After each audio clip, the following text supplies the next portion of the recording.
All right, day 2 of Radio Row in New Orleans at Super Bowl 59. Talking ball with Pat Leonard on the Believe Network. Brought to you by MyBookie, Boom Chaga Mushroom Super Drink, Sal Loretta for Men, and Estate 98 Coffee. And we are here with a special guest, Aaron Schatz, Chief Analytics Officer at FTN Fantasy, and also the founder and former editor of Football Outsiders. Aaron, thank you so much for being here. Really appreciate it. Thank you for having me. It's good to be here in the middle of this. It is the circus. It is that.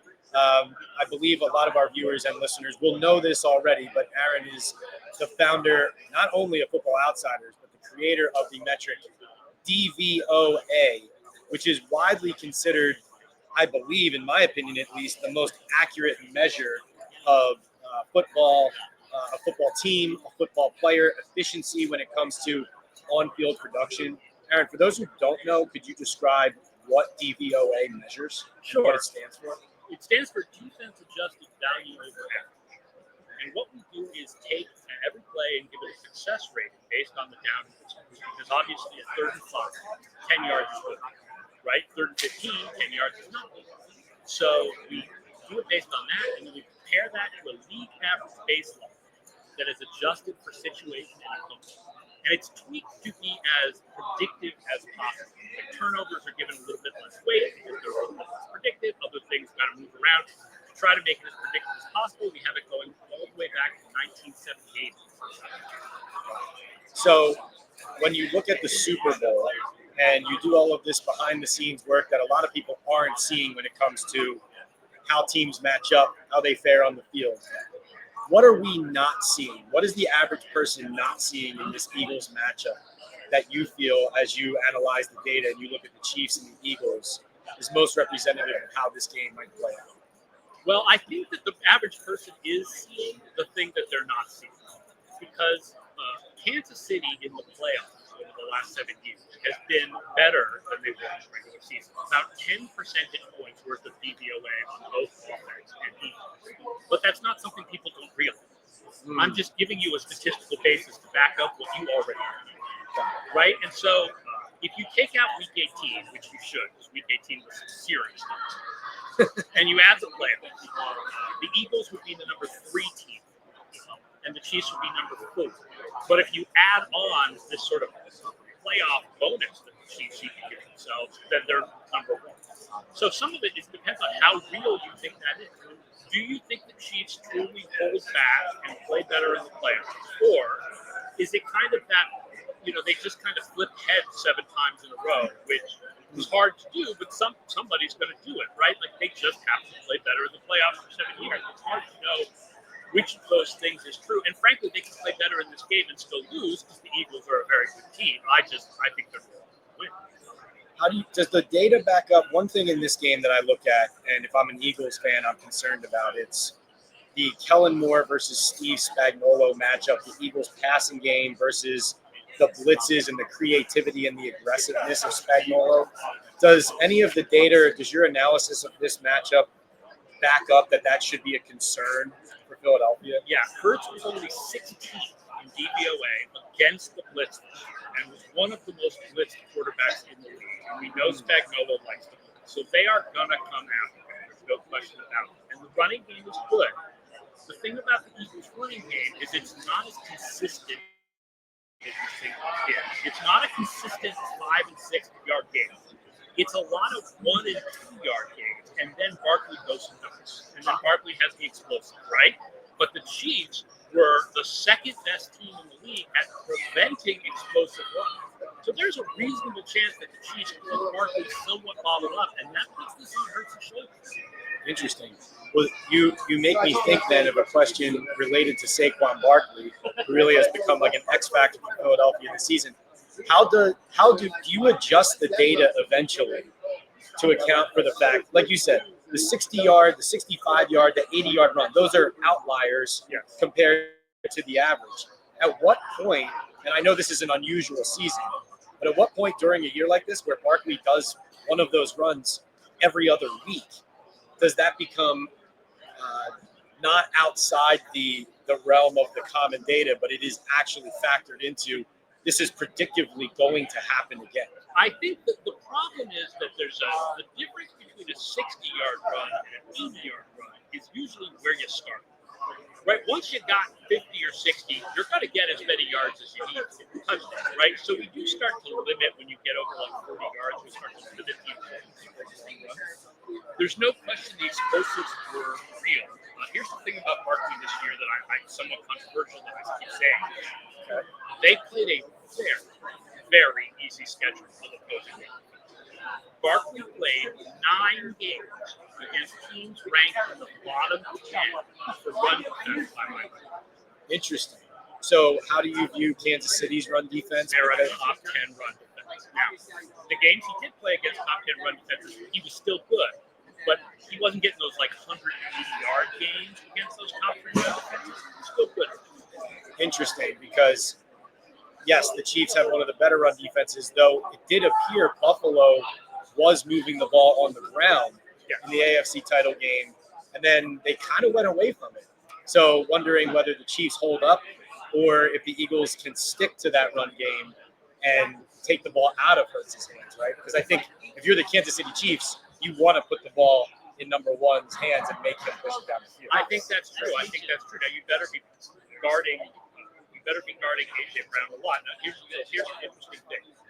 Jalen Hurts, we chart all this stuff at FTN, has really struggled against coverage. Now, normally when a quarterback is struggling against the coverage, it's often just a 1-year rule. And it's not random. It's just random. He has struggled against cover 3 every year. The defense that played the least amount of cover 3 this year was Kansas City. So, do they change up what they do to affect what looks like Hurts' weakness?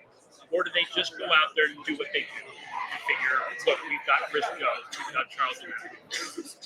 That's a really interesting point that no one has brought to my attention. One thing I would say is Spagnuolo, even going back to the last Super Bowl against the 49ers in key moments, he is not afraid to put 7, 8 defensive backs on the field, like whatever it takes. He is not afraid to do new things either. He is absolutely not afraid to do something he hasn't done. I don't know if he'll do it all game, but he'll. That's fascinating. Okay, so flipping up to the other side, this stat that Vic Fangio is 0-8 against Patrick Mahomes. Yeah, don't care. Yeah. Okay. Why? Because the defenses that he had previously were nowhere near as good as this one. The Denver defenses that he had were ranked 12 and 13 against the pass by my numbers. The Miami defense that he had that played both in the regular season and the playoffs was 23rd against the pass by my numbers. The Eagles are worse. This is a much better defense than what Fangio is facing. So I'm not concerned with the Eagles. So do you think that the Eagles defense, all those numbers, their ranking, their consistency this year at that level, holds up against the Chiefs defensively? That's the problem, is because you think it does, and then Mahomes, when the chips are down, does something amazing. Historically, not necessarily this year, but historically, the thing about Mahomes that makes him so incredible is that in situations where pass is expected, 3rd and long, he is really good. Other quarterbacks are worse when you expect a pass. Mahomes gets better when you expect a pass. I'm also would be worried about him scrambling. I was going to say, is part of that he scrambles adeptly in those situations. The way people put it is Mahomes is 1 mile an hour faster than whoever happens to be chasing him. Right. The fingertip on the back of the cleat as he's escaping for the first down. Yeah. All right. So what's going on over at FTN? Because it sounds like you got a lot going on over there. Just wondering what people can find at FTN Fantasy. Yeah, subscribe. We call the site FTN Fantasy now because it's easier. We do a ton of stuff. We do all kinds of optimization for daily fantasy, betting advice, the analytics, the data collection, the charting that we do, the DVOA stuff, etc. We also do other sports, by the way. Our golf picks have an incredible record that I know nothing about personally. I know nothing about golf. Alex Whipple, who does the golf, is a freaking genius when it comes to golf picks. So people should check out. We do basketball, we do hockey, we do other sports. FTNFantasy.com. There's actually a sale. Early 15 is the code. Get 15% off before the Super Bowl. When you said golf picks, you got me to sign up. So even if not a single other viewer listening, you got me to sign up. I don't remember exactly what the record is, but something like 200 units over the last couple of years. It's really cool. All right, I'm signing up. All right, a few quick sponsorship segments before we get out of here. Here comes the boom, brought to you by Boom Chaga Mushroom Super Drink. Aaron, this is a question of who will make the biggest boom impact in this game, in your opinion, based on the data. Maybe outside of the obvious, right? We know Mahomes, Barkley, Hurts, these are guys who can affect it, swing the needle one way or another. Is there anybody that you feel the data shows people should be paying attention to? Nolan Smith is the left outside linebacker. He was good enough this year that they gave Bryce Huff this huge contract to lead the Jets, and Bryce Huff doesn't even play it because Nolan Smith was really good. And he's going up against Juwan Taylor, who is clearly the weakest of the 5 Chiefs offensive linemen in have. Right. So that would be if a player surprises in this game. My biggest pick for a player to surprise is Nolan Smith from the Eagles. Very interesting. All right. Also, look good, play good. Brought to you by Sal Loretta for Men, menswear and luxury tailor over in Midland Park, New Jersey. So this is sometimes I ask players, what's your best dressed teammate, that kind of thing. But for you, look good, play good. What stat or data jumps out to you as the best looking number for either the Chiefs or the Eagles? It could be the X factor in the game, in your opinion, or it could just be something that is not what you expect. I mean, first of all, the thing that stands out the most is the Eagles' defense being number 1 this year. Yeah. Especially because they were mediocre in the first 2 games of the season. So from week 7 through the playoffs, if that had been their rating for the entire year, they would have been one of the top 10 defenses in my stats, going all the way back to 1978. That's how well the Eagles' defense has played since week 7. Wow. Awesome. All right, finally, brought to you by MyBookie. It's Pat's Picks. Aaron, who do you got in the game? I still feel like the Chiefs are peaking into the right time. I feel like it's going to probably be another close game. I like the Chiefs to win by a little bit.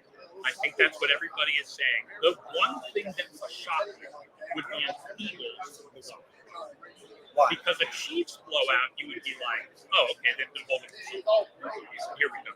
Finally, we're going to see the Chiefs. A close win either way, you're like, these teams are very evenly matched. A close win either way. It's really hard to imagine. I mean, we saw it a couple years ago. We saw it against Tampa Bay. We saw Kansas City get blown. But it's very hard to imagine a situation where Mahomes falls behind by more than 2 touchdowns.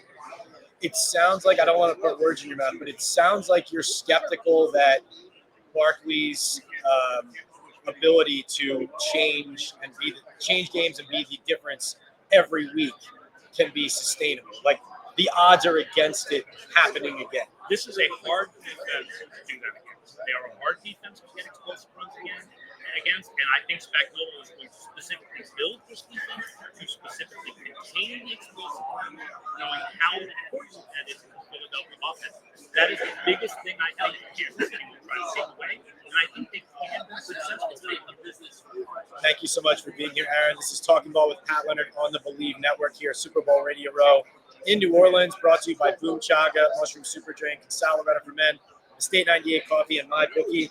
And for joining us, Aaron, we got a free bag of Boom Chaga Mushroom Super Drink for you. Put it in your water. It's got antioxidants, all that fun stuff. Thanks so much for being here. Really appreciate it. Thanks for having me, and I'll check it out. All right.